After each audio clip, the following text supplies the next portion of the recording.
सलामुअलैकुम वरहमतुल्लाह। तो बेटा जैसे कि मैंने लास्ट क्लासेस में आपको एटॉमिक स्ट्रक्चर पढ़ाया है और जो भी बेसिक कॉन्सेप्ट्स, जो भी थेरीज या जो भी इक्वेशन, मैथमेटिकल डिराइवेशन, सब कुछ मैंने आपको करवाई है। तो बेटा आज की इस क्लास में हम एक एक्सरसाइज करेंगे, उस पे एटॉमिक स्ट्रक्चर के ऊपर हम एक एक्सरसाइज करेंगे। एक्सप्लोरर से, मतलब नीट या जेई एक्सप्लोरर से एक एक्सरसाइज करेंगे। जो भी आज तक क्वेश्चंस, इंपॉर्टेंट क्वेश्चंस पूछे गए हैं एटॉमिक स्ट्रक्चर से बेटा एंट्रेंस में, तो वो सारे क्वेश्चंस आज हम इस क्लास में सॉल्व करेंगे। ठीक है, सो लेट्स स्टार्ट डायरेक्टली। पहला जो क्वेश्चन हम बेटा सॉल्व करेंगे वो रदरफोर्ड्स अल्फा स्कैटरिंग एक्सपेरिमेंट पे है। तो हमारा क्वेश्चन है, an alpha particle of kinetic energy, alpha particle की काइनेटिक एनर्जी दी है, that is 7.7 mega electron volt. ठीक है, शाबाश। An alpha particle of kinetic energy 7.7 mega electron volt are being scattered by a nucleus of gold which has 79 electrons। 79 electrons का मतलब है कि गोल्ड का जो एटॉमिक नंबर है दैट इज 79। ठीक है, शाबाश। उसके बाद लिखा है the distance of closest approach of the alpha particle is. हमको डिस्टेंस ऑफ क्लोजेस्ट अप्रोच निकालनी है। Let us denote that distance of closest approach by R naught, और इसका हमें निकालना है। तो बिल्कुल बेसिक सा क्वेश्चन है, फॉर्मूला बेस्ड क्वेश्चन है ये। हमेशा बेटा बेसिक क्वेश्चन से स्टार्ट करेंगे हम, इंशाल्लाह एडवांस क्वेश्चन भी सॉल्व करेंगे हम, पर ये जो क्वेश्चन है बिल्कुल बेसिक क्वेश्चन है, फॉर्मूला पे है, फॉर्मूला पे बेस्ड है। हमको खाली वैल्यूज सबस्टिट्यूट करने और आंसर निकालना। मैं आपको खाली वैल्यूज जो है, फॉर्मूला या मेथड या कैसे क्वेश्चन को सॉल्व करना है वो दिखाऊंगा। कैलकुलेशन पार्ट जो है वो आप खुद करेंगे। ठीक है, तो बेटा जैसे कि आपने पढ़ा है रदरफोर्ड्स थ्योरी ऑफ एटम में, आपने पढ़ा है कि अल्फा बीम जो है वो स्ट्राइक करती है गोल्ड फॉइल को, और वहां से फिर कुछ ऑब्जर्वेशंस हम जो है उन ऑब्जर्वेशंस के बेस पे हम एक एटॉमिक स्ट्रक्चर बनाते हैं, और उस एटॉमिक स्ट्रक्चर में हम बीच में न्यूक्लियस रखते हैं और इलेक्ट्रॉन्स जो है वो रिवॉल्व करते हैं अराउंड दैट न्यूक्लियस। बहरहाल ये तो सब कुछ हमने पढ़ा है। और अगर आपको याद होगा, मैंने एक टर्म वहां पे डिफाइन की थी जिसको मैंने कहा था डिस्टेंस ऑफ क्लोजेस्ट अप्रोच। और उस डिस्टेंस ऑफ क्लोजेस्ट अप्रोच के बारे में मैंने कहा था बेटा, अगर ये मान लो ये एटम है, ये पॉजिटिवली चार्ज न्यूक्लियस है, इसका चार्ज है Z।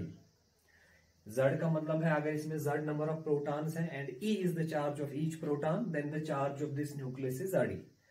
और ड्यूरिंग अल्फा स्कैटरिंग एक्सपेरिमेंट जब हेड ऑन कोलिजन होता है, मान लो ये अल्फा पार्टिकल है, जब ये अल्फा पार्टिकल मूव कर रहा है टुवर्ड्स न्यूक्लियस, तो आगे आगे जाके आगे आगे चल के इसकी जो काइनेटिक एनर्जी है ना वो डिक्रीज हो रही है because of the electrostatic force of repulsion. और एक पोजीशन ऐसी आ जाती है, मान लो ये वाली पोजीशन, जहां पे ये स्टॉप हो जाता है, जहां पे इसकी टोटल काइनेटिक एनर्जी 0 बन जाती है, और वहां पे इसकी जो काइनेटिक एनर्जी है ना बेटा वो सारी कन्वर्ट हो जाती है पोटेंशियल एनर्जी में। ठीक है, तो इस डिस्टेंस को जहां पे ये स्टॉप करेगा, उसी डिस्टेंस को हम नाम देते हैं डिस्टेंस ऑफ क्लोजेस्ट अप्रोच। ठीक है, ये मैंने आपको पहले ही समझाया हुआ है, I am just repeating things. तो हमें इस डिस्टेंस ऑफ क्लोजेस्ट अप्रोच का निकालना है वैल्यू। तो यहां जो मेथड हम यूज करेंगे वो ये है कि जब अल्फा पार्टिकल और न्यूक्लियस के बीच में मिनिमम डिस्टेंस होती है, इसी मिनिमम डिस्टेंस को डिस्टेंस ऑफ क्लोजेस्ट अप्रोच कहते हैं। तो इस मिनिमम डिस्टेंस पे बेटा अल्फा पार्टिकल की काइनेटिक एनर्जी जो है वो इसके पोटेंशियल एनर्जी में कन्वर्ट हो जाती है। ठीक है, तो अगर आप देखेंगे कि kinetic energy of alpha particle कितनी होगी, तो अल्फा पार्टिकल का अगर आप देखेंगे, alpha particle is basically helium nucleus, इसका एटॉमिक नंबर 2 और मास नंबर 4 होता है। ठीक है, तो अगर लेट अस सपोज जो अल्फा पार्टिकल है इसकी काइनेटिक एनर्जी k है। अब हमें k के बदले 1/2 mv² नहीं लिखना है, क्योंकि यहाँ काइनेटिक एनर्जी का वैल्यू डायरेक्टली दिया हुआ है, तो k को हम ऐसे ही रखेंगे। तो पोटेंशियल एनर्जी की फॉर्मूला आपने इलेक्ट्रोस्टैटिक्स में पढ़ी होगी, that is 1/4 pi epsilon 0 Q1 Q2 divided by R। Q1 is the charge of alpha particle and Q2 is the charge of nucleus. So K will be equal to 1/4 pi epsilon 0। Q1 का value हम देंगे, alpha particle के पास कितने बेटा protons होते हैं 2, तो इसका जो चार्ज आएगा, क्योंकि इसका एटॉमिक नंबर 2 है, तो इसका चार्ज आएगा 2e, और Q2 is the charge of nucleus और इसका जो चार्ज है दैट इज Ze। Z का वैल्यू दिया हुआ है, ये गोल्ड न्यूक्लियस है तो Z का वैल्यू 79 है, ठीक है। सो डिवाइडेड बाय R के बदले हम देंगे R0, इसी R0 का निकालना है वैल्यू, ठीक है। अब R0 यहां ले आइए आप, so R0 will be equal to 1/4 pi epsilon 0, ठीक है। सो पहले 2 आएगा, उसके बाद Z आएगा, E into E is E square divided by ये के यहां लाइए तो यहां आ गई, ये बन गई आपकी formula for distance of closest approach. ये मैंने आपको लेक्चर्स में भी करवाई थी, बहरहाल मैंने यहाँ पे रिपीट कर दिया। अब आप क्या करिए बेटा, 1/4 पाई एप्सिलॉन का वैल्यू जो होता है दैट इज 1/4 पाई एप्सिलॉन 0 का जो वैल्यू होता है, आपने इलेक्ट्रोस्टैटिक्स में बहुत बार यूज किया होगा, ये दैट इज 9 इंटू 10⁻⁹, ठीक है। 2 तो 2 ही है, Z का वैल्यू आप देंगे 79, E जो है this is charge of electron और इसका वैल्यू आप देंगे 1.67 इंटू 10⁻⁻19 कूलम पर इसका स्क्वायर आएगा, और K इज काइनेटिक एनर्जी, इसका वैल्यू दिया है 7.7 मेगा इलेक्ट्रॉन वोल्ट, पर इसको कन्वर्ट करना पड़ेगा जूल्स में, तो ये जब जूल्स में कन्वर्ट होता है तो इसको हम मल्टीप्लाई करते हैं 1.6 into 10⁻⁻13 joules. Mega electron volt को कन्वर्ट जूल्स में करने के लिए ये वाली टर्म हम मल्टीप्लाई करते हैं। तो बाकी सारे वैल्यूज आप सब्स्टिट्यूट कर लो, 1/4 पे एप्सिलॉन 0 का, Z का, E का, K का, तो वहां से आपका डिस्टेंस ऑफ क्लोजेस्ट अप्रोच जो है उसका वैल्यू आप निकाल सकोगे, ठीक है। अगर आपने ये फॉर्मूला डायरेक्ट याद रखी होगी तो डायरेक्टली वैल्यू सब्स्टिट्यूट कर लो। मैंने आपको एक्चुअली दिखाई कि ये फॉर्मूला हम कहां से लाते हैं, इसका थोड़ा सा मैंने आपको कॉन्सेप्ट बता दिया, ठीक है। So this is your question number first. Let's move to next. बेटा दूसरा क्वेश्चन जो हम सॉल्व करेंगे ये IIT JEE का क्वेश्चन है, 2011 में पूछा गया था। IIT JEE में 2011 में पूछा गया था, बिल्कुल बेसिक्स का क्वेश्चन है, ये भी मान लो फॉर्मूला बेस्ड है, बहुत ही सिंपल क्वेश्चन है। तो मैं पढ़ता हूं क्वेश्चन को। The question is the wavelength of the first spectral line in Balmer series of hydrogen atom is 6561। Wavelength of first spectral line of Balmer series, lambda wavelength of first spectral line of Balmer series is given, and that is 6561 angstrom. Angstrom is the unit of length and it is equal to 10⁻⁻10 meter. I hope you know this thing, huh? The wavelength of the second spectral line in the Balmer series of singly ionized helium atom. So this is the first spectral line of Balmer series, पर कौन सा atom है, this is hydrogen atom, ठीक है। तो हमको क्या find out करना है, we have to find out the wavelength of second spectral line. हमको सेकेंड स्पेक्ट्रल लाइन की वेवलेंथ फाइंड आउट करनी है। Second spectral line of singly ionised helium atom, that is He positive atom की हमको second spectral line जो है उसका value find out करना है, ठीक है। तो देखो बेटा, हमको बेसिकली इसका जो वैल्यू है ना वो हमें फाइंड आउट करना इन टर्म्स ऑफ दिस। हमारे पास हाइड्रोजन एटम की जो फर्स्ट स्पेक्ट्रल लाइन है ना बाल्मर सीरीज की, उसका वैल्यू दिया है, हमको second spectral line find out करनी है। सेकेंड स्पेक्ट्रल लाइन पर कौन से सीरीज की, we have to find the second spectral line of Balmer series की ही हमें second spectral line helium positive, singly positive ion की हमें फाइंड आउट करनी है। तो हम डायरेक्टली रेडबर्ग्स फॉर्मूला यूज करेंगे बेटा। आपके पास जो फॉर्मूला है that is 1/λ, that is RZ square 1/n F square minus 1/ni square। ये तो मैंने प्रीवियस क्लास में आपको पढ़ाया है, I hope you remember this formula. R जो है this is Rydberg's constant, Z is the atomic number, NF and Ni। आपको पता है बेटा Ni is always greater than NF। Ni is the quantum number of first energy state जहां से electron transition करेगा, and NF is the principal quantum number of final energy state। मतलब यहाँ पे इलेक्ट्रॉन अगर ट्रांजिशन करता है ना from Ni to NF, N I जो है ये हायर एनर्जी लेवल का क्वांटम नंबर है, प्रिंसिपल क्वांटम नंबर है। एन एफ जो है ये लोअर एनर्जी स्टेट का क्वांटम नंबर है। ये मैंने आपको सिखाया हुआ है। तो आप क्या करेंगे बेटा, पहले ये वाली इक्वेशन आप first spectral line of Balmer series के लिए यूज करेंगे, फिर यही इक्वेशन आप second spectral line of helium के लिए यूज करेंगे। ठीक है, तो लेट अस सपोज जो first spectral line of Balmer series है ना बेटा, तो उसका जो नाम है, हम first spectral line of Balmer series, उसका नाम हम रखेंगे लैम्डा 1, और second spectral line of helium का हम नाम रखेंगे, उस वेवलेंथ का हम नाम रखेंगे लैम्डा 2। हम लैम्डा 1 का भी वैल्यू इस इक्वेशन में फाइंड आउट करेंगे और लैम्डा 2 का भी, फिर दोनों को डिवाइड करेंगे तो हमें लैम्डा 2 का value in terms of lambda 1 आ जाएगा। तो उसके लिए सबसे पहले हम क्या करेंगे बेटा, ये जो बाल्मर सीरीज है ना, बाल्मर सीरीज के लिए अगर आपको याद होगा, बाल्मर सीरीज कल मैंने आपको बताया है कि बाल्मर सीरीज में जो बेटा एन एफ होता है, this is fixed and this is second, this is 2। जब इलेक्ट्रॉन ट्रांजिशन करता है ना from higher energy states to second energy state, तो जितनी भी वेवलेंथ्स इमिट होंगी ना जो उस ग्रुप में आएंगी, उनको हम बाल्मर सीरीज कहते हैं। तो n f is 2, so n i can be 3, it can be 4, it can be 5, it can be 6, it can be digest up to infinity. अब आपको पहले तो फर्स्ट स्पेक्ट्रल लाइन लेना है। पहले केस में आपको हाइड्रोजन के लिए लेना है पहला मेंबर, दैट इज 3 to 2। ठीक है, सो लैम्डा 1 जो है, lambda 1 corresponds to 3 to 2।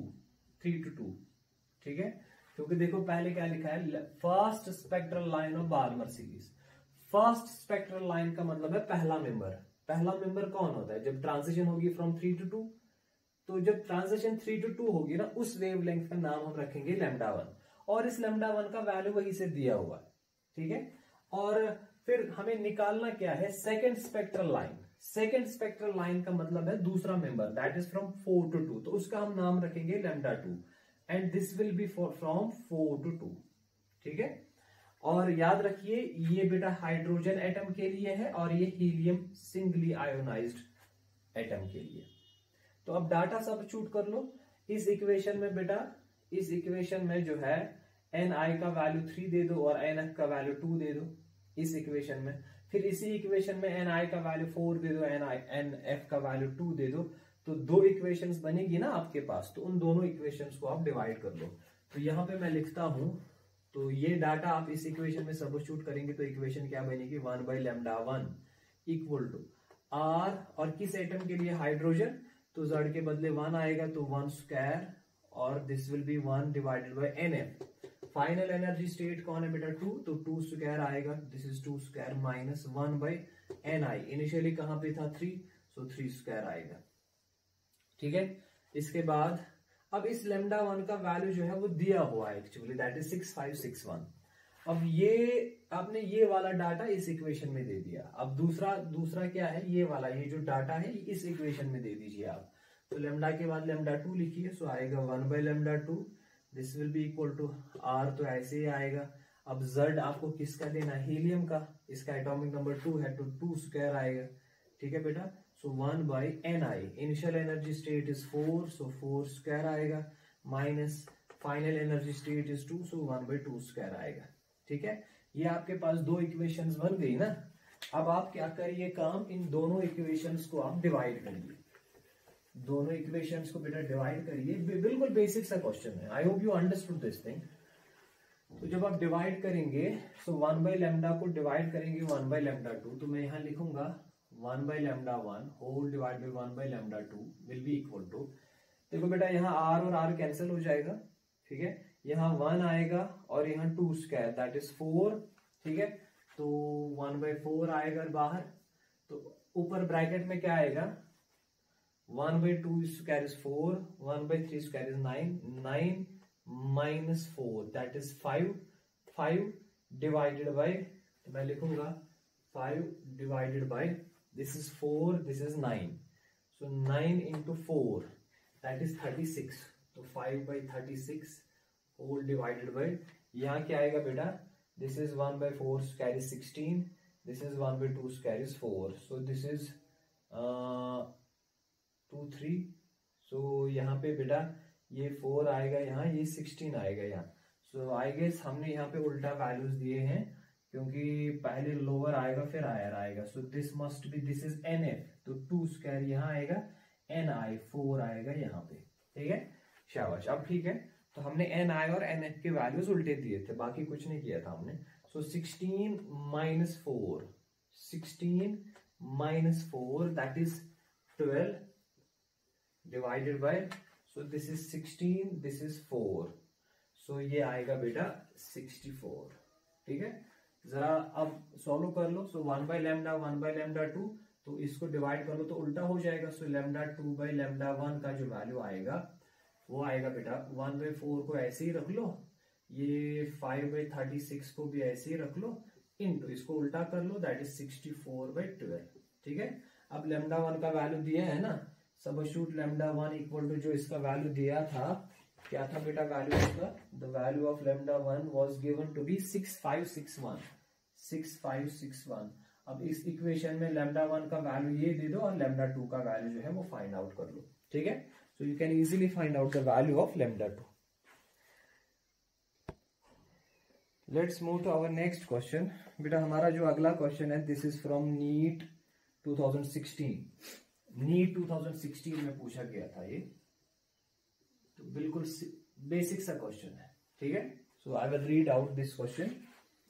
If an electron in a hydrogen atom jumps from third orbit to second orbit, हमारे पास हाइड्रोजन एटम है, ठीक है, तो हम हाइड्रोजन एटम की बात कर रहे हैं। तो इस हाइड्रोजन एटम में जो एक इलेक्ट्रॉन है ये जंप कर रहा है from third orbit to second orbit and it emits a photon of wavelength lambda. अगर थर्ड ऑर्बिट से सेकंड ऑर्बिट जंप करता है ना इलेक्ट्रॉन हाइड्रोजन एटम में, तो जो वो वेवलेंथ इमिट करता है दैट इज लैम्डा, क्योंकि ऑब्वियसली जब ट्रांजिशन होगा from higher energy state to lower energy state, वहां पे फोटॉन इमिट होगा और उस फोटॉन की वेवलेंथ दी है, दैट इज लैम्डा, ठीक है। When it jumps from fourth orbit to third orbit, the corresponding wavelength of the photon will be। अब हमसे क्वेश्चन पूछा जाता है कि अगर यही इलेक्ट्रॉन इसी एटम में फोर्थ ऑर्बिट से थर्ड ऑर्बिट जंप करेगा, तो जो वहां पे फोटॉन इमिट होगा उसकी वेवलेंथ क्या होगी, and let us suppose that wavelength is lambda dash. इस लैम्डा डैश का हमें वैल्यू निकालना है, बट रिमेंबर इस लैम्डा डैश का वैल्यू आपको निकालना है इन टर्म्स ऑफ लैम्डा। समझ आ रहा है बेटा, बिल्कुल बेसिक सा क्वेश्चन है। एक हाइड्रोजन एटम में अगर third transition, third energy state से सेकंड एनर्जी स्टेट जंप करता है इलेक्ट्रॉन, तो जो फोटॉन की वेवलेंथ है वो लैम्डा है। अगर इसी एटम में इलेक्ट्रॉन जंप करेगा from fourth state to third state, तो उसकी वेवलेंथ कितनी होगी इन टर्म्स ऑफ लैम्डा। हमने उसका नाम रखा है लैम्डा डैश और हमें इस लैम्डा डैश का वैल्यू निकालना है इन टर्म्स ऑफ लैम्डा। फाइन, तो बिल्कुल रेडबर्ग्स फॉर्मूला यूज करिए आप। तो रेडबर्ग्स फॉर्मूला मैं यहाँ पे लिखता हूँ, आपकी जो formula that is 1 by lambda that is R. Hydrogen atom के लिए जो फॉर्मूला है that is R 1 by NF square minus 1 by NI square. So this is your Rydberg's formula. NF is the final energy state, NI is the initial. So this is initial, this is final, this is initial, this is final. पहले इस equation में आप ये data substitute करिए, फिर इसी equation में ये डाटा सबस्टिट्यूट करिए, तो दो इक्वेशंस बनेंगी ना आपके पास, जैसे प्रीवियस क्वेश्चन में किया था। फिर दोनों इक्वेशंस को डिवाइड करके आंसर निकालिए, ठीक है। पहले इस इक्वेशन में दे दीजिए ये वाला डाटा। तो लैम्डा वेवलेंथ का नाम हमें लैम्डा ही रखना है, तो 1 by lambda will be equal to R को ऐसे ही रखिए, ठीक है बेटा।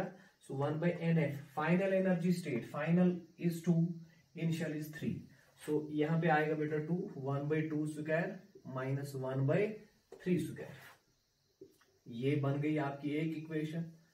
फिर ये डाटा, ये वाला डाटा इस इक्वेशन में सबस्टिट्यूट कर लिए, वहां पे वेवलेंथ का नाम आप रखिए लैम्डा डैश, तो 1 by lambda dash will be equal to, इसी लैम्डा डैश का वैल्यू निकालना है, so that will be R 1 divide by final energy state is बेटा 3 and initial is 4, so 1 by 3 square minus 1 by 4 square.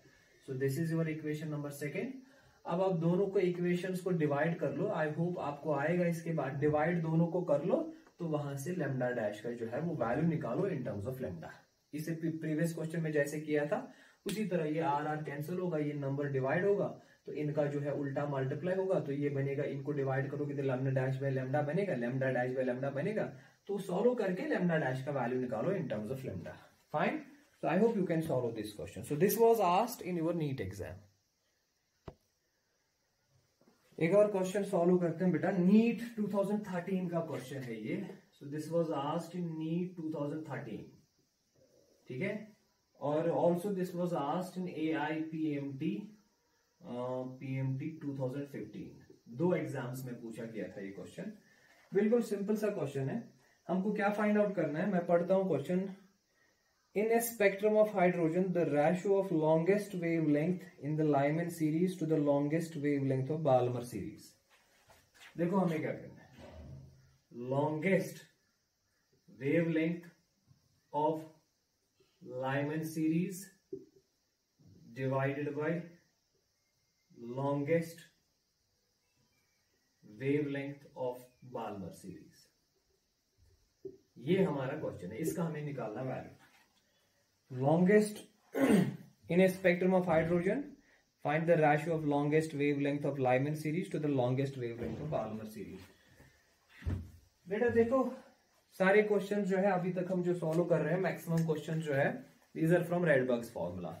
आपको पता है Lyman series का longest member कौन सा है, लॉन्गेस्ट मेंबर मतलब लॉन्गेस्ट वेवलेंथ, और लॉन्गेस्ट वेवलेंथ मतलब मिनिमम एनर्जी, मिनिमम एनर्जी। तो मैं आपको पहले लाइमन सीरीज के डिफरेंट मेंबर्स दिखाता हूं। लाइमन सीरीज में बेटा जो फाइनल एनर्जी स्टेट होती है वो फिक्स्ड होती है, दैट इज 1, और जो इनिशियल एनर्जी स्टेट हो सकती है that can be 2, it can be 3, it can be 4, it can be up to infinity. Lyman series की बात कर रहा हूं मैं, this is for Lyman series, और मैं लिखूंगा लाइमन सीरीज। अब बाल्मर सीरीज में बेटा जो फाइनल एनर्जी स्टेट होता है that is 2, and initial energy state can be 3, it can be 4, it can be 5, it can be up to infinity. This is for Balmer series, ये आपने पढ़ा है। अब मुझे बताओ लॉन्गेस्ट मेंबर किसको कहते हैं। First member is 2 to 1, last member is infinity to 1। Longest member का मतलब है कि जिसकी वेवलेंथ लॉन्गेस्ट हो, वो वाला फोटॉन जिसकी लॉन्गेस्ट वेवलेंथ हो, जिसकी लॉन्गेस्ट वेवलेंथ हो। तो आपको पता है कि एनर्जी और वेवलेंथ के बीच में जो इनवर्स रिलेशन है, जिस फोटॉन की वेवलेंथ ज्यादा होगी उसकी एनर्जी कम होगी। तो बेटा अगर आपको लॉन्गेस्ट वेवलेंथ फाइंड आउट करनी है तो आप इसका मतलब आपको शॉर्टेस्ट मिनिमम एनर्जी वाला फोटॉन इमिट करना है, मिनिमम एनर्जी वाला फोटॉन फाइंड आउट करना है। तो मिनिमम एनर्जी वाला फोटॉन कब इमिट होगा, जब एनर्जी गैप मिनिमम होगी। तो एनर्जी गैप सबसे मिनिमम होगी फास्ट मेंबर्स के लिए, क्योंकि first member is 2 to 1 and the last member is infinity to 1। तो ऑब्वियस सी बात है अगर सेकेंड एनर्जी स्टेट से फर्स्ट एनर्जी स्टेट ट्रांजिशन होगी तो एनर्जी डिफरेंस मिनिमम होगी। अगर एनर्जी डिफरेंस मिनिमम होगी तो जो वहां पे वेवलेंथ इमिट होगी वो लॉन्गेस्ट होगी। अगर इन्फिनिटी टू 1 जंप करेगा तो डिफरेंस मैक्सिमम होगी एनर्जी की, तो जो वेवलेंथ है वो शॉर्टेस्ट होगी। अब यहाँ पे longest member, longest wavelength of Lyman series का मतलब है मिनिमम एनर्जी, और मिनिमम एनर्जी का मतलब है एक मेंबर आपका ये आएगा from 2 to 1। From Lyman series you have to find the wavelength corresponding to transition 2 to 1, and in Balmer series longest wavelength of Balmer series corresponds to transition from energy state 3 to 2।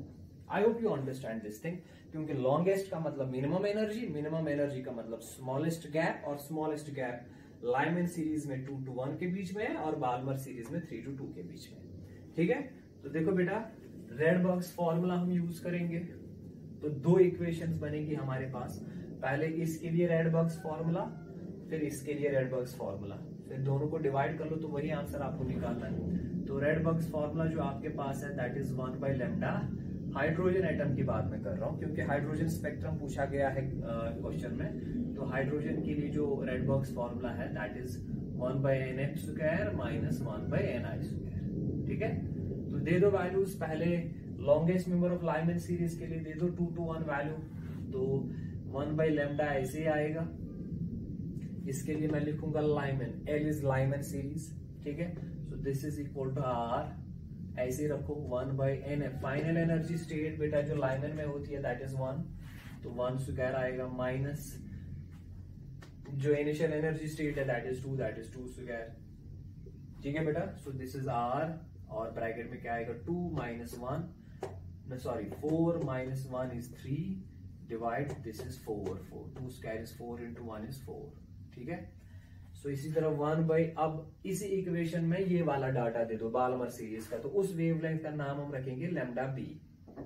B is Balmer, L is Lyman, so this is R तो data क्या आएगा, N, final energy state जो है बेटा 2 है, सो 1/2 आएगा minus 1/3 आएगा। ठीक है बेटा, so this is R, so 3 is 9 minus 4 is 5, so 9 into 4 is 36। अब दोनों इक्वेशंस को डिवाइड कर लो। जब आप डिवाइड करेंगे तो आपका जो आंसर आएगा 1/λL डिवाइडेड बाय 1/λB, तो उल्टा हो जाएगा, ये बनेगा आपका λB/λL, यही आंसर निकलेगा ना। तो यहां से आर कैंसिल हो जाएगा, आर कैंसिल हो जाएगा तो अंदर बचेगा 3/4 इंटू ये उल्टा हो जाएगा, दैट इज 36/5। इसको सॉल्व करके आपका λB/λL का वैल्यू निकलेगा। पर याद रखिए आपको λB/λL का नहीं, आपको λL/λB का वैल्यू निकालना है। तो जो यहां से आंसर निकलेगा उसको उल्टा करिए, वही आपका जो है क्वेश्चन था। आई hope you understood this thing. ठीक है बेटा, ये मैथमेटिक्स इसके बाद आप खुद सॉल्व कर लीजिए।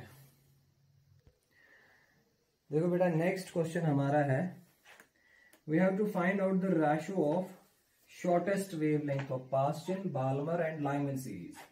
मतलब आपको lambda Paschen is to lambda Balmer is to lambda Lyman, इसका निकालना बेटा आपको वैल्यू। पर ये जो वेवलेंथ है ना, दीज आर दी लैम्डा जो है, this must be shortest wavelength, shortest wavelength. Question आप समझ गए बेटा। आपको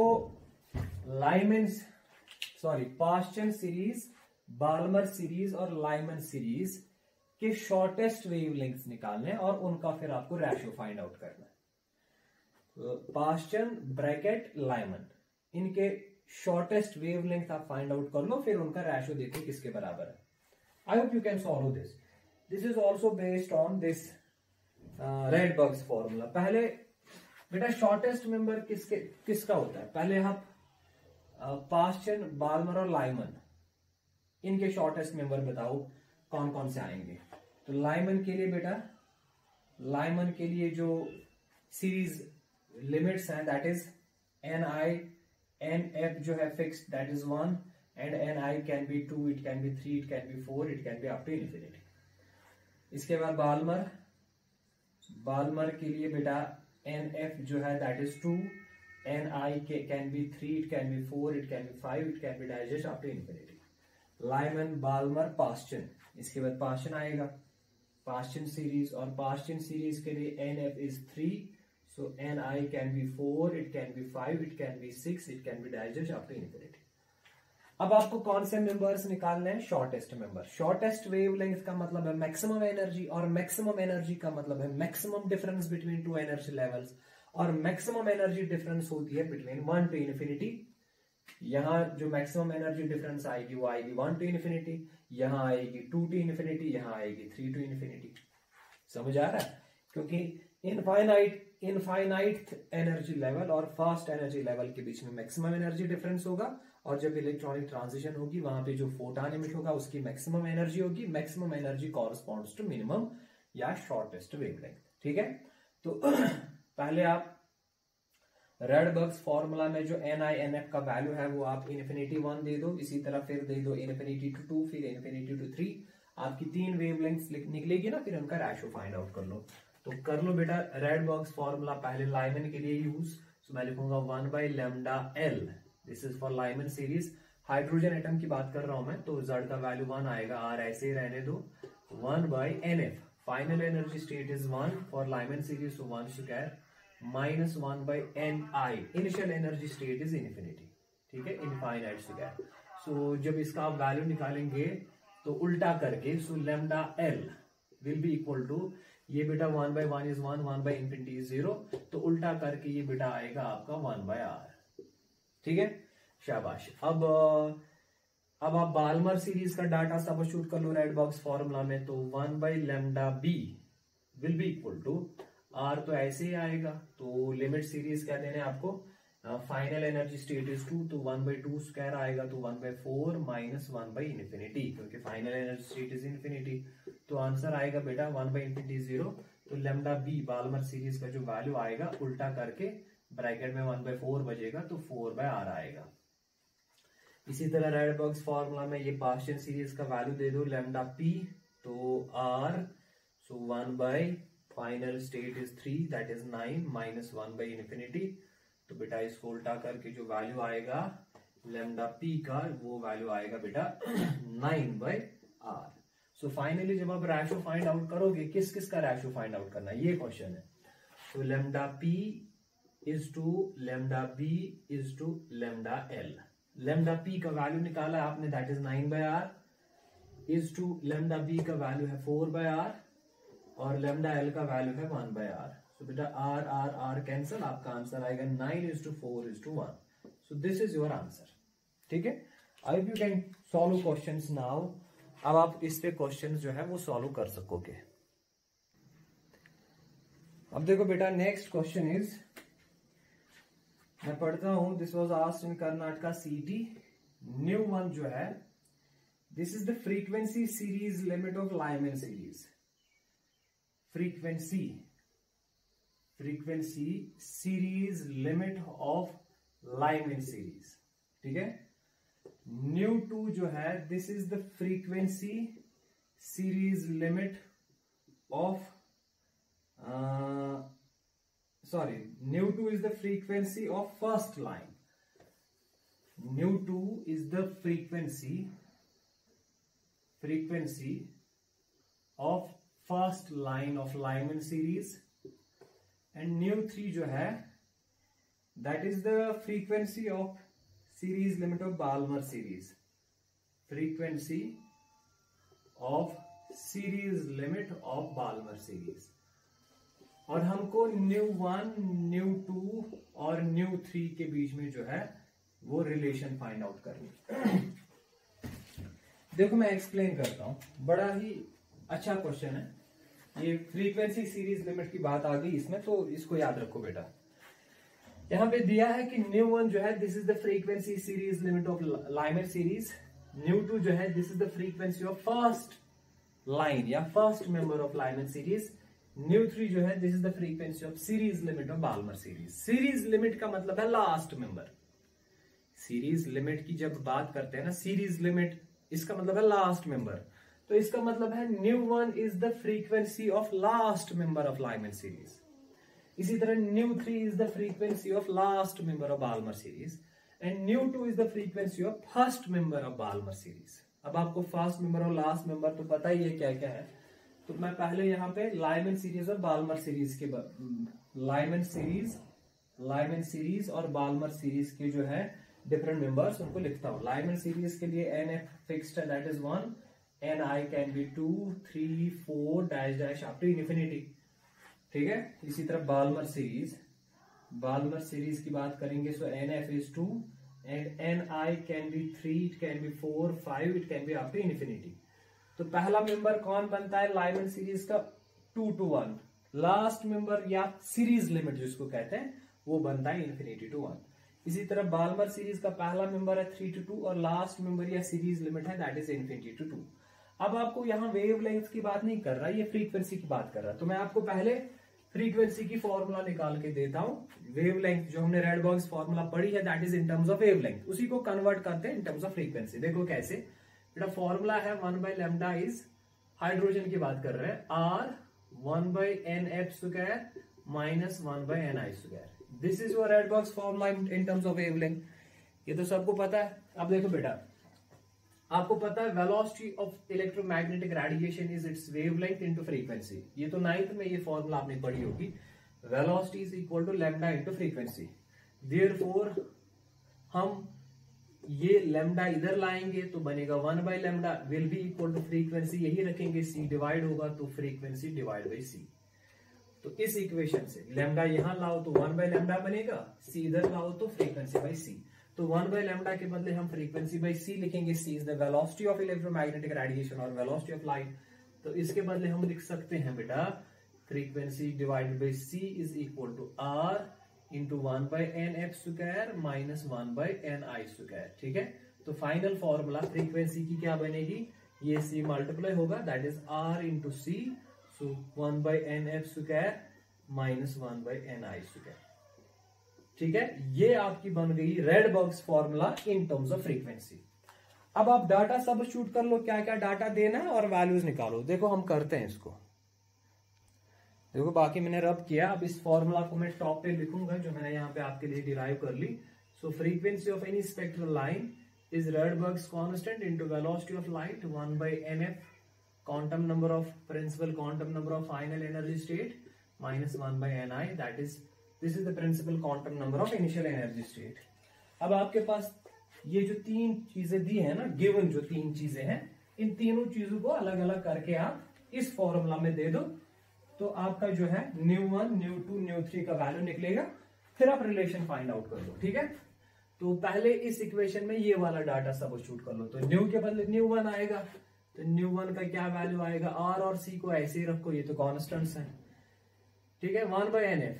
तो क्या करना है आपको, frequency series limit of Lyman series. इसका मतलब है लाइमन सीरीज का जो लास्ट मेंबर है उसकी फ्रीक्वेंसी। लाइमन सीरीज में लास्ट मेंबर कौन आएगा, इन्फिनिटी टू वन। तो इसका मतलब है फाइनल एनर्जी स्टेट आएगी 1/1² और इनिशियल एनर्जी स्टेट आएगी इन्फिनिटी स्क्वायर। तो इसको जब सॉल्व करोगे आप, तो ν1 का जो वैल्यू निकलेगा वो आएगा RC।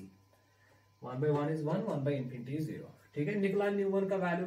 अब ν2 का वैल्यू फाइंड आउट कर लो, RC ऐसे ही रहेगा, ठीक है। ν2 के लिए ये आप देख लो, frequency of first line of Lyman series. First line of Lyman series का मतलब है first member, that is 2 to 1।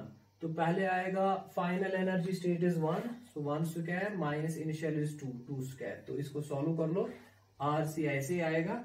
So this is 4 minus 1 is 3, सो 3/4 आएगा। This is 3/4 RC। अब ν3 का वैल्यू फाइंड आउट कर लो, क्या आएगा, RC ऐसे ही। So what is ν3, frequency of series limit of Balmer series. Series limit मतलब बाल्मर सीरीज का last member, that is infinity to 2। Infinity to 2 का मतलब है 1/2² माइनस 1/∞²।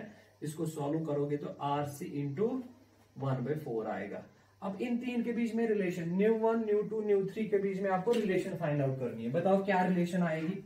अब आराम से देखो आप, अब देखो बेटा, ν1 जो है दैट इज RC, ν2 जो है दैट इज 3/4 RC, ν3 जो है दैट इज 1/4 RC। अगर आप ν2 ν3 को ऐड करोगे, 3/4 प्लस 1/4, 3/4 प्लस 1/4 वो आएगा 3 + 1 डिवाइड बाय 4, सो वो बराबर आएगा RC। तो इन तीनों के वैल्यूज देखने के बाद हम ये कह सकते हैं that this ν1 is equal to ν2 plus ν3। This is the relation between ν1 ν2 and ν3। आप देखो इन दो को ऐड कर लो तो ये वाला वैल्यू निकलेगा। So ν1 is equal to ν2 plus ν3, fine. और you can say ν3 is equal to ν1 minus ν2. So this is your relation between different frequencies. ठीक है बेटा, शाबाश। एक और क्वेश्चन देखो बेटा, जेई मेंस 2012 का क्वेश्चन है ये, मैं पढ़ता हूं। Hydrogen atom is excited from ground state to another state with principal quantum number equal to 4। ये मैं हाइड्रोजन एटम की एनर्जी लेवल डायग्राम बनाता हूं ऐसे। So this is n equal to 1, this is n equal to 2, this is n equal to 3, this is n equal to 4. First energy state, second, third and fourth. अब question में है hydrogen atom में जो electron है वो excite होता है from ground state to fourth state. ये होती है एक्साइटेशन। फर्स्ट से फोर्थ स्टेट एनर्जी ट्रांजिशन करता है। जब ये एनर्जी इसको देंगे तो यहां से इलेक्ट्रॉन यहां आ जाता है, ठीक है। Then the number of spectral lines in the emission spectra will be. अब देखो हमने पढ़ा है कि बेटा जब इलेक्ट्रॉन एक्साइट होता है ना तो ये बहुत कम टाइम के लिए हायर एक्साइटेड स्टेट में रहता है और इवेंचुअली जो ये इलेक्ट्रॉन है ये वापस आएगा, ठीक है, इसको वापस आना है। अब ये वापस जब आएगा तो इमिशन स्पेक्ट्रा जो है, इमिशन स्पेक्ट्रा का मतलब है जो वहां से लाइट इमिट होगी उस लाइट में कौन कौन से वेवलेंथ्स प्रेजेंट होंगे ये आपको निकालना है। ये कौन कौन से वेवलेंथ्स नहीं, कितने वेवलेंथ्स उसमें प्रेजेंट होगी, कितनी लाइंस प्रेजेंट होंगी वो आपको निकालना है। या आप ऐसे भी कह सकते हो, मैं आपको ऐसे बताऊंगा। मान लो अगर फोर्थ स्टेट में एक इलेक्ट्रॉन है, फोर्थ स्टेट में एक इलेक्ट्रॉन है, इसको डीएक्साइट होना, ये एक्साइटेड स्टेट में है और this is present in the fourth energy state. जब ये डीएक्साइट होगा तो कैसे कैसे हो सकता है, देखो या तो ये डीएक्साइट 4 से लेके 3 तक आएगा, या तो 4 से लेके सेकंड तक आएगा, या तो 4 से लेके फर्स्ट तक आएगा। अगर ये 4 से थर्ड ट्रांजिशन करेगा तो एक वेवलेंथ इमिट होगी, एक लाइन इमिट होगी। इसी तरह दूसरी लाइन इमिट होगी फ्रॉम 4 to 2, तीसरी होगी फ्रॉम 4 to 1, और एक लाइन इमिट होगी जब 4 से 3 इमिट करेगा, फिर 3 से ये वापस आ सकता है सेकंड तक, या 3 से डायरेक्ट जाएगा नीचे। जब ये सेकंड तक आ गया फिर सेकंड से वापस आएगा नीचे। आपको ये सारे स्पेक्ट्रल लाइन जो है ना ये गिनने पड़ेंगे। अगर फोर्थ एनर्जी स्टेट से ये डीएक्साइट होके नीचे आ रहा है तो कितने नंबर ऑफ वेवलेंथ्स पॉसिबल है, मतलब how many different types of spectral lines will be present in emission spectra.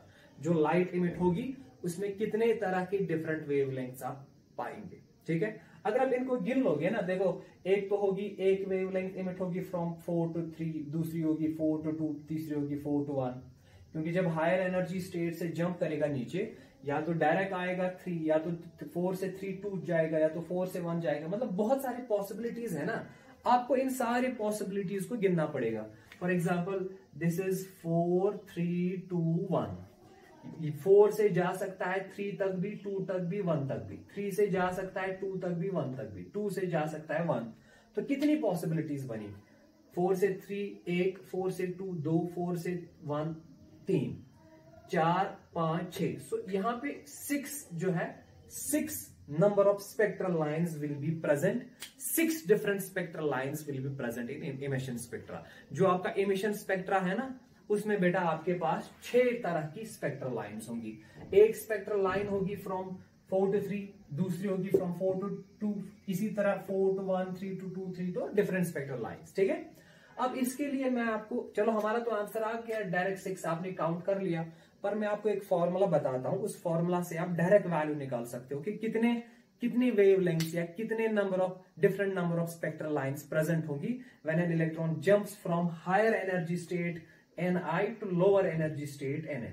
What will be the number of spectral lines? तो इस n के लिए मैं आपको फॉर्मूला बताता हूं बेटा। फॉर्मूला है Ni minus Nf into Ni minus Nf plus 1 whole divided by 2। ये फॉर्मूला आप याद रखिए। इस फॉर्मूला से आप डायरेक्टली जो है different number of spectral lines का वैल्यू फाइंड आउट कर सकते हो। Ni is the principal quantum number of initial energy state, excited state.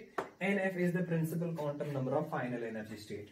तो यहां से जो ओवरऑल ट्रांजिशन होने वाली है वो होने वाली है फ्रॉम 4 to 1, ठीक है। तो बीच वाले हम नहीं काउंट करते, तो मान लो 5 से 2 तक हो सकती है, 6 से 4 तक हो सकती है, 3 से 1 तक हो सकती है। तो अकॉर्डिंगली आप वैल्यूज देंगे। Ni जो है this is higher energy state, Nf is the lower energy state. जैसे इस फॉर्मूला से हम ये वाला क्वेश्चन सॉल्व करेंगे। यहाँ पे हमारी जो एक्साइटेशन होती थी ना वो हो रही थी फ्रॉम 1 to 4। तो हमारा जो Ni है दैट इज 4, Nf जो है दैट इज 1। जरा वैल्यू सबस्टिट्यूट यहाँ पे कर लो। Number of different spectral lines will be equal to Ni minus Nf that is 4 minus 1। फिर क्या है बेटा Ni minus Nf plus 1 that is 4 minus 1 plus 1 whole divided by 2। जरा इसका वैल्यू फाइंड आउट कर लो। 4 minus 1 is 3 into 4 minus 1 plus 1 cancel, so into 4 divided by 2, so 4 3s are 12 by 2 that is 6। तो यहां से भी हमारा जो वैल्यू है वो 6 आ जाता है। तो ये फॉर्मूला आप बेटा याद रखेंगे।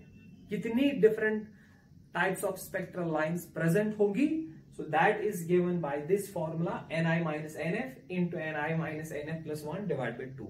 so ये फॉर्मूला हम बेसिकली मैथमेटिक्स से डिराइव करते हैं। मैथमेटिक्स में एक पर्टिकुलर टॉपिक है, उस टॉपिक से जिसको हम प्रोग्रेशन कहते हैं, उसी प्रोग्रेशन को यूज करके हम ये फॉर्मूला यूज करते हैं, डिराइव करते हैं। तो आप ये फॉर्मूला डायरेक्टली यूज कर लो, ये डायरेक्टली याद रख लो, ठीक है। कितने number of spectral lines emit होंगी इस फॉर्मूला से आप निकाल सकते हैं। उसके लिए आपको पता होना चाहिए कि फाइनल एनर्जी स्टेट और इनिशियल एनर्जी स्टेट जो है वो क्या है, ठीक है। So this is your next question. चलो बेटा नेक्स्ट क्वेश्चन हमारा है, दिस इज जेईई मेंस 2017। 2017 में ये क्वेश्चन पूछा गया था।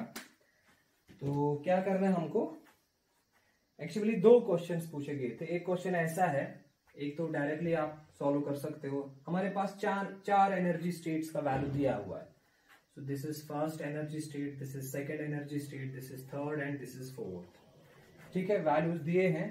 इस वाली एनर्जी का जो वैल्यू दिया है दैट इज -3E। दूसरी एनर्जी स्टेट का वैल्यू है -2E।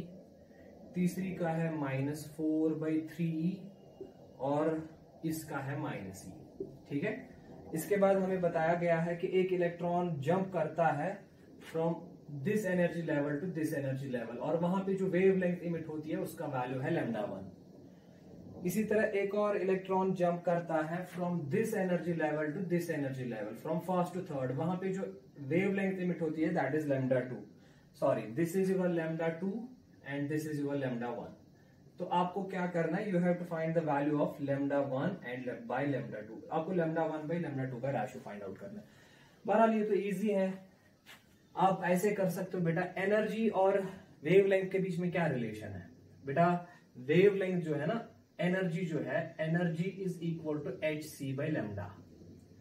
यहां जब आप ये इक्वेशन यूज करोगे तो एनर्जी कौन सी एनर्जी आएगी? फॉर एग्जांपल अगर इलेक्ट्रॉन ट्रांजिशन जंप करता है from this energy level to this energy level, तो वहां पे जो फोटॉन की एनर्जी होगी वो बराबर होगी ना इन दोनों के बीच में डिफरेंस कितनी है। So difference between two energy levels will be the energy of photon. So ये जो E है this is actually delta E। Delta E is the difference between two energy levels. अगर आपको दो एनर्जी लेवल्स के बीच में डिफरेंस पता है, you can find out the wavelength of photon. ये इक्वेशन आपने फोटो इलेक्ट्रिक इफेक्ट में पढ़ी होगी।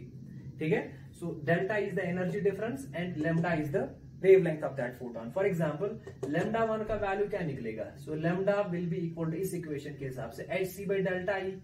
ठीक है, जरा आप λ1 का वैल्यू निकालो, λ1 will be equal to hc/ΔE। λ1 कब इमिट होती है? जब ट्रांजिशन होती है फ्रॉम E टू 2E।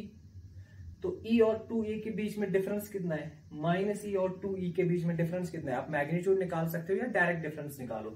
तो hc तो ऐसे ही लिखा आपने, डेल्टा E का वैल्यू फाइनल माइनस इनिशियल।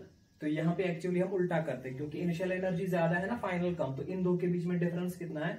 तो पहले आप E लिखेंगे, सो that is -E minus this is initial energy and this is final energy, that is -2E। दोनों के बीच में आप डिफरेंस निकालिए तो यहां से आपका λ1 का वैल्यू निकलेगा।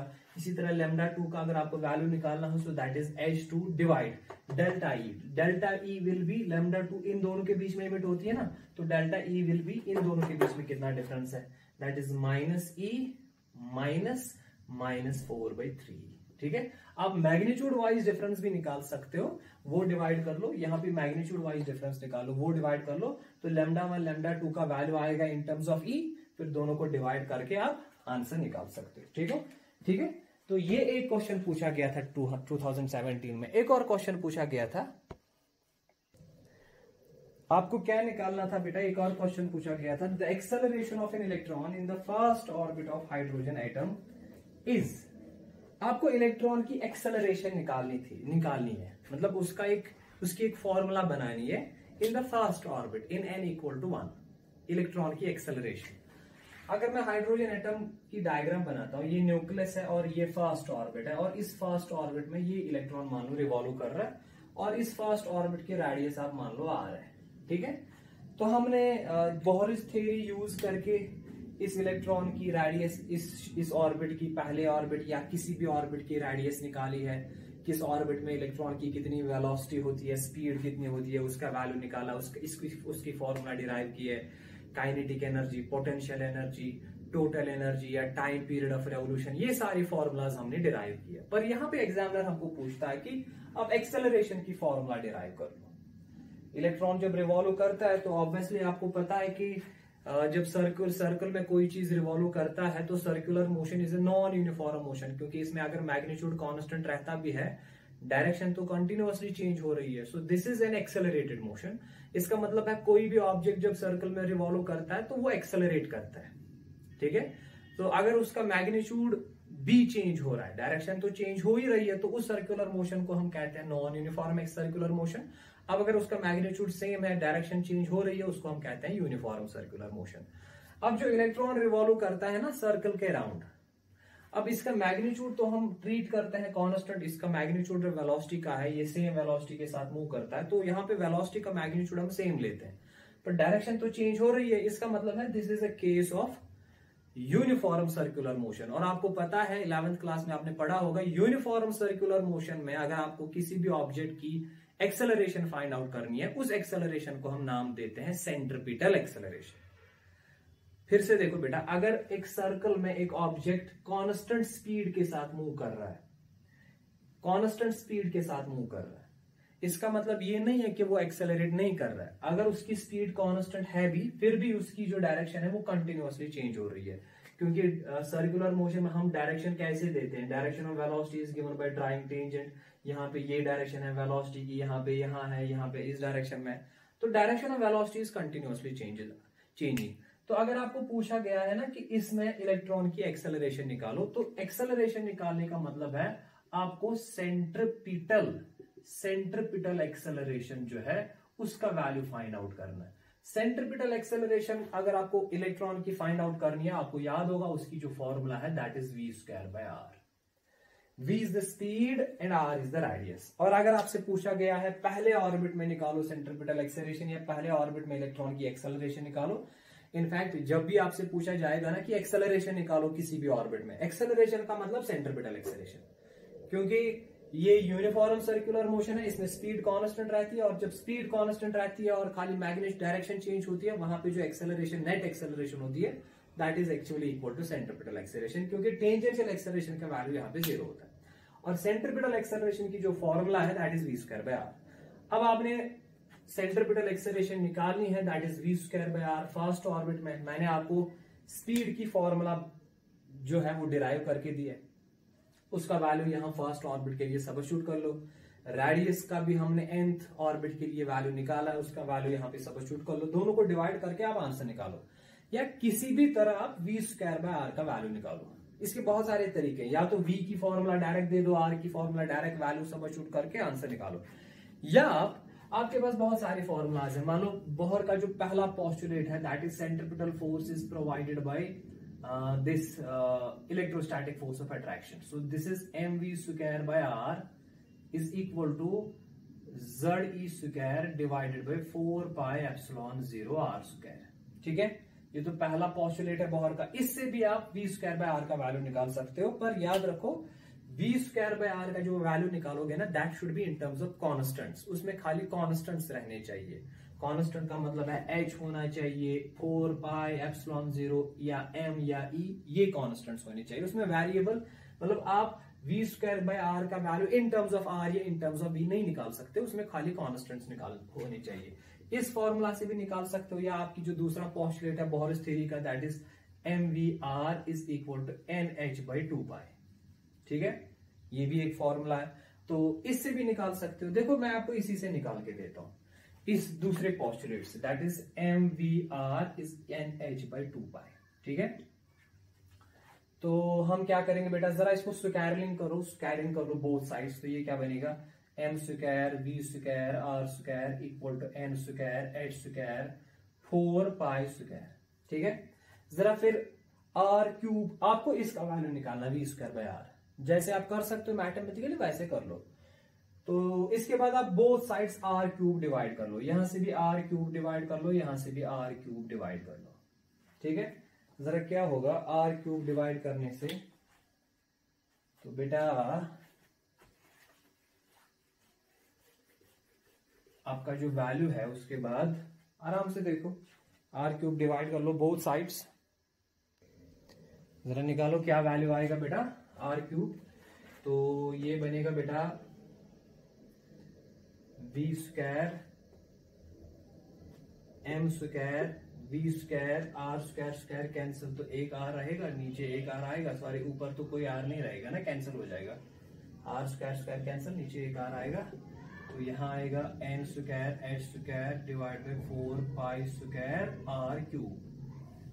अब m² इधर लाओ, तो v²/r का जो वैल्यू आएगा that is n² h² divide by 4π² r³ into m²। ये आपका आंसर निकला, पर याद रखिए ये आंसर आपका निकला in terms of r cube. अब मैंने ये आंसर इसलिए आपको डिराइव करके दिया क्योंकि जो आपके ऑप्शंस है ना उसमें एक ऑप्शन यही है। अब अगर आप चाहते हो कि वी स्क्वायर बाय आर का वैल्यू इस आर के बिना हो, मतलब खाली कॉन्स्टेंट्स हो, तो आप क्या कर सकते हो बेटा, v की जो मैंने फॉर्मूला आपको बना के दी है उसका वैल्यू यहाँ पे दे दो, r का वैल्यू दे दो, दोनों को डिवाइड करके आप आंसर निकाल सकते हो। अब मैंने यही आंसर क्यों निकाला, क्योंकि मैं आपको हमेशा कहता हूं आपको आंसर वैसे ही निकालना है जैसे एग्जाम पूछ रहा है, जैसे उसने ऑप्शन दिए हैं उन्हीं ऑप्शंस को ध्यान में रखते हुए, दिमाग में रखते हुए आपको आंसर निकालना है। तो अकॉर्डिंगली मैंने यही आंसर इसलिए निकाला क्योंकि ऑप्शन में यही दिया हुआ था। ठीक है बेटा, so this is your next question, how to find out the acceleration of electron. अब देखो बेटा नेक्स्ट क्वेश्चन है जेई मेंस 2015 का है, जेई 2015 का क्वेश्चन पूछा गया है। And the question is if one wire to apply Bohr's model to a particle of mass m and charge q moving in a plane under the influence of magnetic field b, the energy of the charged particle in nth level will be।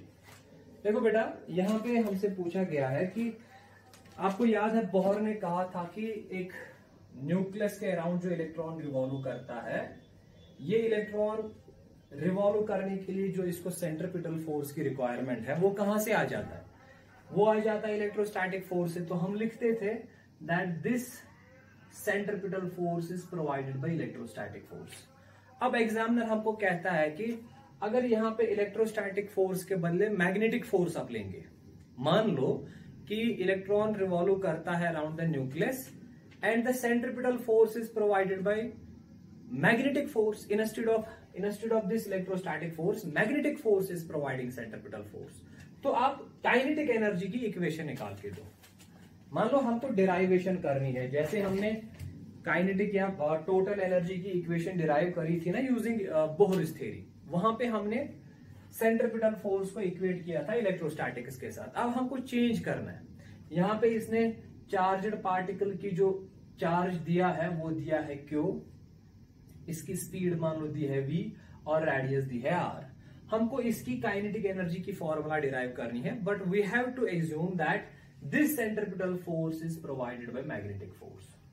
ठीक है, जरा कर लो solve बेटा। Centripetal force की जो formula है that is mv square by r। So m is the mass of this charged particle, v is its speed and r is the radius जिस ऑर्बिट में है ये है। और मैग्नेटिक फोर्स किसके बराबर होता है, आपको याद होगा, आपने पढ़ा होगा Q into v into B, where B is the magnetic field. एक चार्जड पार्टिकल पे अगर उसको हम मैग्नेटिक फील्ड में डालेंगे तो उस पर कितना मैग्नेटिक फोर्स एक्सर्ट होता है, that is actually q v cross B. But since here velocity और बी के बीच में जो एंगल है वो 90 डिग्री है, magnetic field will be acting inwards, velocity will be acting tangential, so angle is 90 degree. So q v cross B के बदले हम लिखते हैं q v B. So this is the formula for magnetic field, और यही magnetic force is equal to जो है centripetal force. ठीक है, एक तो ये फॉर्मूला है आपके पास, this is equation number second. दूसरी इक्वेशन जो बोहर्स क्वांटाइजेशन पोस्टुलेट है second, that is mvr is n times h by 2π। बेटा अब आपको क्या करना है, इन दो इक्वेशंस को यूज करके आप बेटा वैल्यू निकालो वेलोसिटी का, स्पीड का। जब आप v का वैल्यू निकालो फिर आप काइनेटिक एनर्जी का वैल्यू निकाल सकते हो 1/2 mv स्क्वायर का। और v का वैल्यू कैसे निकालोगे ये तो मैंने डेराइवेशन में आपको सिखाया है। देखो क्या करोगे आप बेटा, आप डायरेक्टली जो है दोनों इक्वेशंस को डिवाइड कर सकते हो, या आप ऐसे कर लो काम, आपको v का वैल्यू निकालना है तो यहां से आप बेटा जो है एक v और एक v यहां फिलहाल कैंसिल हो जाएगा, तो एक v बचेगा। इस r का वैल्यू आप इक्वेशन सेकंड से निकालो, यहां से r का वैल्यू निकालो, किसके बराबर आएगा nh/2π डिवाइड बाय mv। फिर वो वैल्यू आप फर्स्ट इक्वेशन में सबस्टिट्यूट कर लो।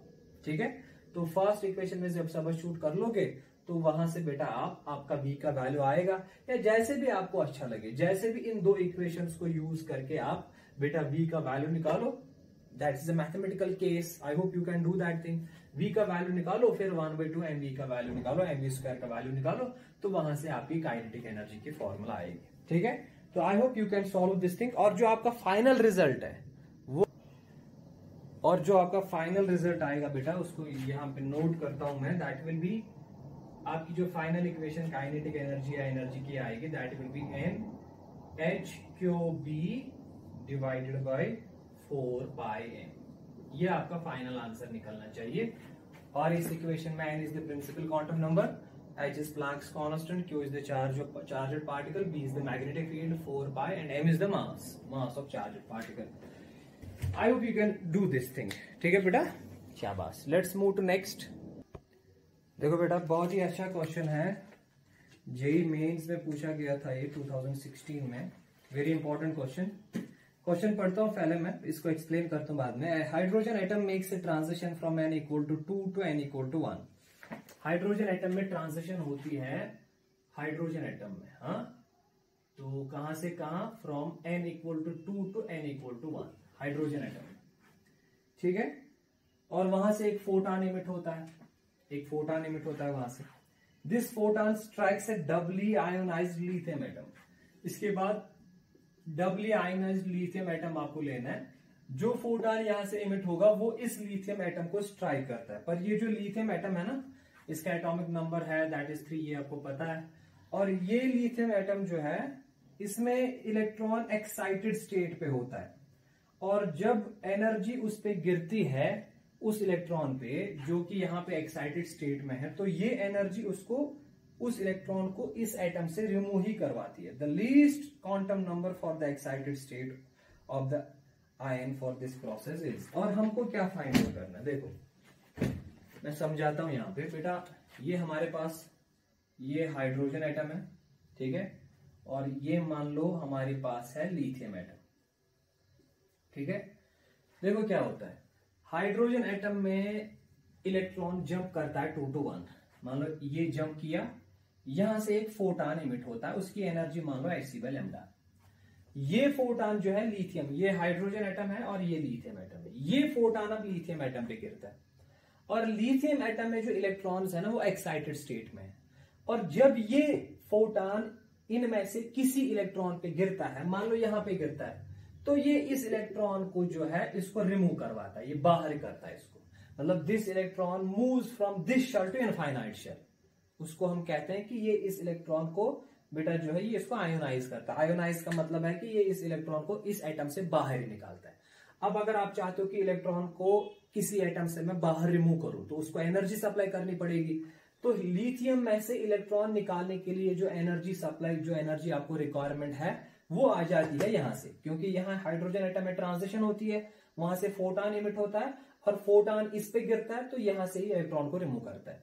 अब ये कहता है, क्वेश्चन हमारा है कि बताओ जो एनर्जी यहां से आएगी उसका एक पर्टिकुलर वैल्यू होगा। बताओ जो एनर्जी यहां से आएगी वो लिथियम के कौन से स्टेट में से इलेक्ट्रॉन को निकालेगी, या what is the minimum energy state जिस स्टेट में से ये फोटॉन जो है लिथियम में से इलेक्ट्रॉन को रिमूव कर सकता है। क्योंकि जितना इलेक्ट्रॉन न्यूक्लियस के करीब होगा, मतलब जितना वो first state, second state, third state में होगा, उतना उसको निकालना ज्यादा मुश्किल है, क्योंकि उतना आपको ज्यादा एनर्जी देनी पड़ेगी।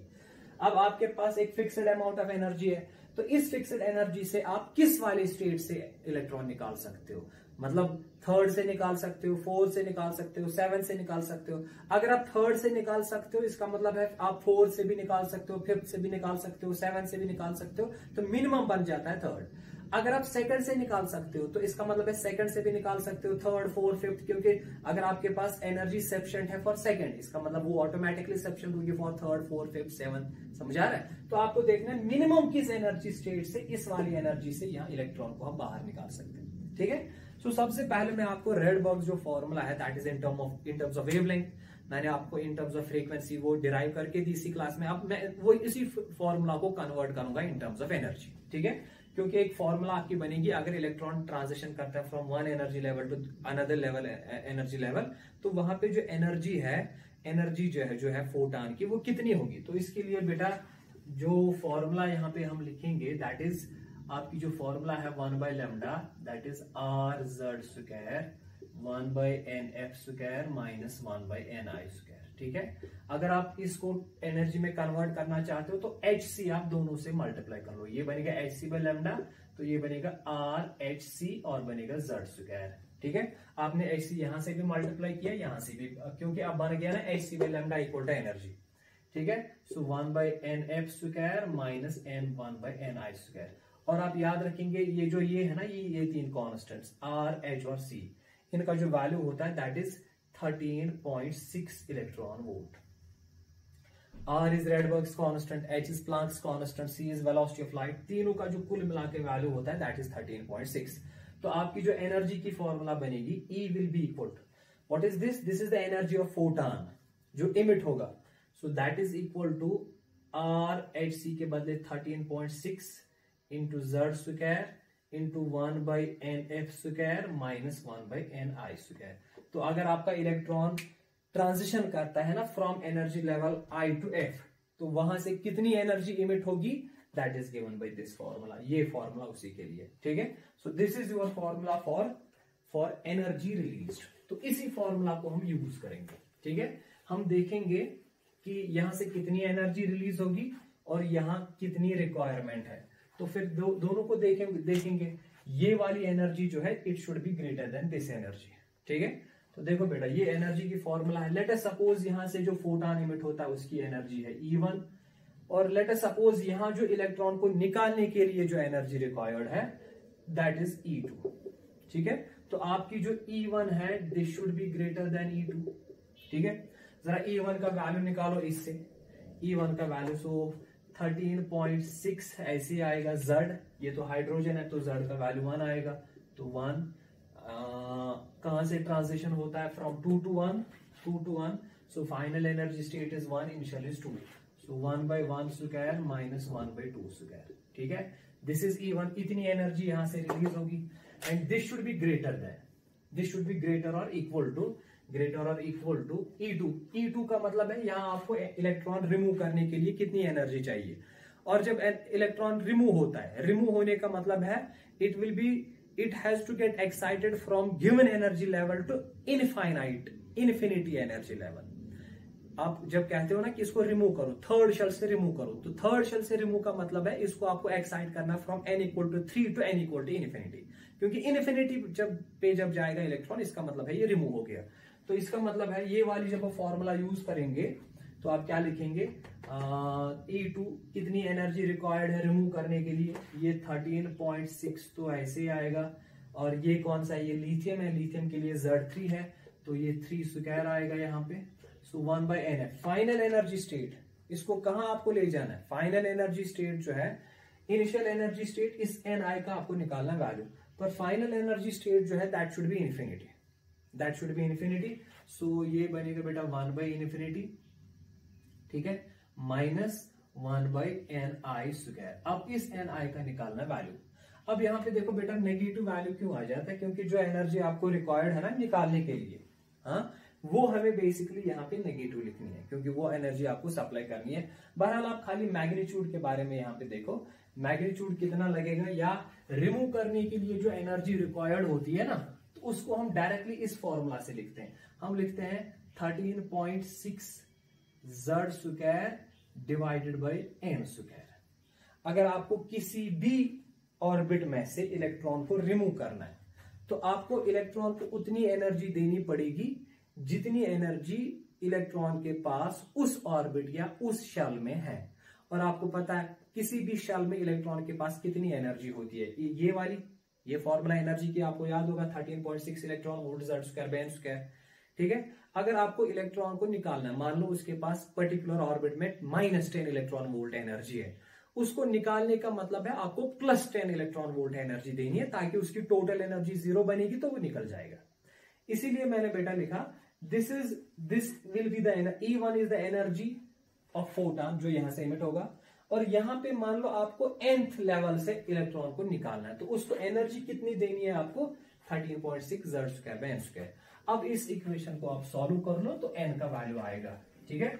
सो दिस इज 13.6 तो कैंसिल हो जाएगा यहाँ भी, सो ये बनेगा 2 square 4 -1, so 3/4 should be greater और इक्वल टू, वहां आएगा Z, तो Z का वैल्यू है 3 बेटा, क्योंकि ये लिथियम है, सो ये आएगा 9 divide by n square, so n square should be greater और इक्वल टू 9 इंटू 4/3, तो ये कैंसिल हो जाएगा, 3 शुड बी ग्रेटर और इक्वल टू 12, तो n square should be greater और equal to n should be greater और इक्वल टू √12 ग्रेटर और इक्वल टू 3.5।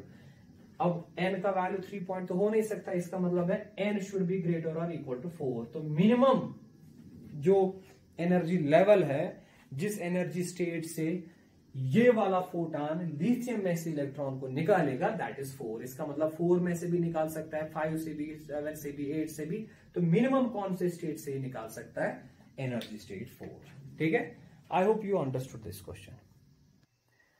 चलो बेटा, let's move to next question. ये जेईई एडवांस्ड का क्वेश्चन है, जेईई एडवांस्ड 2013 का क्वेश्चन है। बड़ा ही अच्छा क्वेश्चन है ये। The radius of an orbit of an electron in hydrogen-like atom is 4.5 a0। Radius जो दी है हाइड्रोजन लाइक एटम की, दैट इज 4.5 a0। ठीक है, और ये जो a0 है, इसको इसने नाम दिया है बोहर्स रेडियस, बोहर्स रेडियस। और इस बोहर्स रेडियस के लिए मैं आपको थोड़ा सा बताता हूं बेटा। हमने जो फॉर्मूला डिराइव की थी ना, radius of orbit, nth orbit, वो हमारी फॉर्मूला आई थी n² इंटू 0.53 एंगस्ट्रॉम। ठीक है बेटा, ये जो 0.53 एंगस्ट्रॉम है ना, इसी को हम नाम देते हैं बोहर्स ऑर्बिट। 0.53 एंगस्ट्रॉम, इसको हम कहते हैं Bohr's orbit. Why? Because this is the minimum possible radius. Hydrogen atom में सबसे मिनिमम पॉसिबल रेडियस क्या है? n का वैल्यू 1 आएगा, z का वैल्यू आएगा, तो minimum possible radius is 0.53 angstrom. इसी 0.53 एंगस्ट्रॉम को हम कहते हैं बोहर्स ऑर्बिट। फाइन। तो यहाँ पे इसने इक्वेशन जो दी है, दैट दी है, वो किसी एक रेडियस की इक्वेशन दी है इन terms of Bohr's orbit. a0 is Bohr's orbit. उसके बाद बताता है it's orbital angular momentum is 3h/2π। इसका जो एंगुलर मोमेंटम है ना, वो दिया है इसने 3h/2π। ठीक है, इस इलेक्ट्रॉन का हमें क्या निकालना है? It is given that h is Planck's constant, r is Rydberg's constant, the possible wavelengths when the atom de-excites r। हमको बेसिकली देखना है कि ये जो इलेक्ट्रॉन की जिस इलेक्ट्रॉन की इसने रेडियस दी है, या जिस इलेक्ट्रॉन का इसने एंगुलर मोमेंटम दिया है, हमको पहले फाइंड आउट करना है कि ये इलेक्ट्रॉन कौन से एनर्जी स्टेट में है। और जब ये इलेक्ट्रॉन उस एनर्जी स्टेट से de-excite होगा, तो कौन कौन से पॉसिबल वेवलेंथ्स इमिट हो सकते हैं।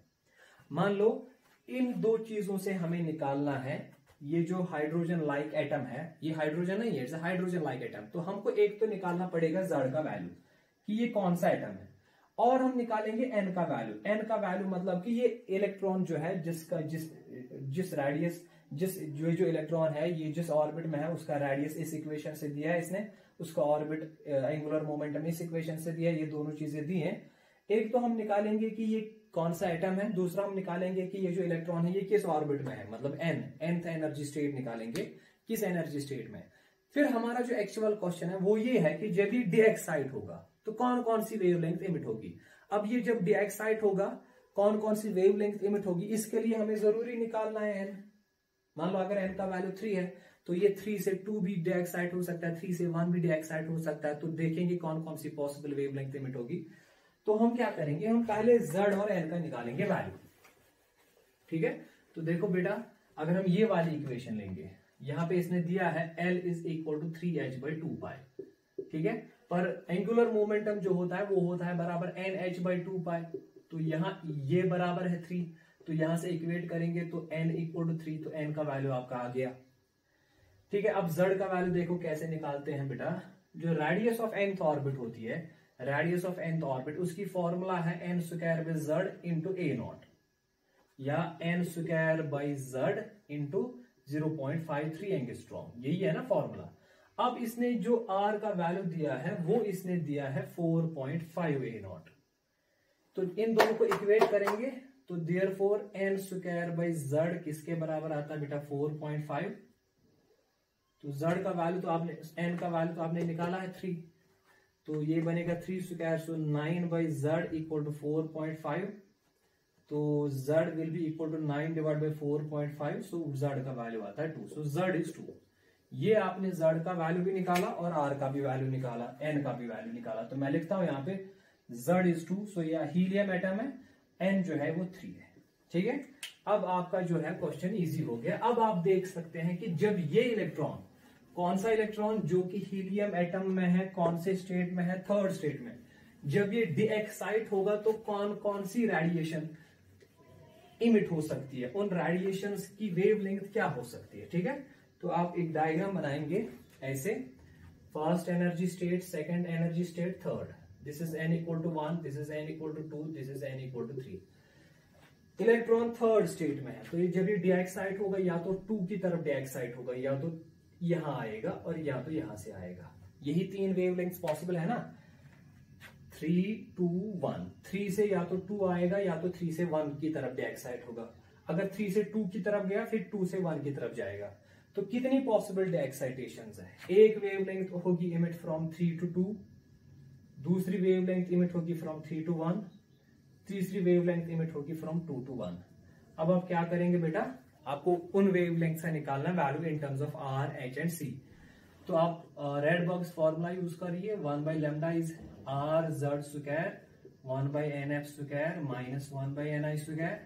ठीक है, तो पहले ये डाटा दीजिए, जेड का वैल्यू आपने निकाला है 2, आर को ऐसे ही रखिए, तो final energy state is second, initial is third, तो निकालिए लैम्डा 1, फिर ये डाटा दीजिए, यहाँ पे निकालिए लैम्डा 2, फिर ये डाटा दीजिए, यहाँ पे निकालिए lambda 3। So there are 3 possible wavelengths that will be emitted. ये मल्टीपल ऑप्शन टाइप क्वेश्चन था, इसमें 2-3 ऑप्शंस करेक्ट हो सकते हैं। आप यहां से आंसर निकालिए, फिर आप आराम से इसके ऑप्शन चेक कर सकते हैं। ठीक है, I hope you understood this question also.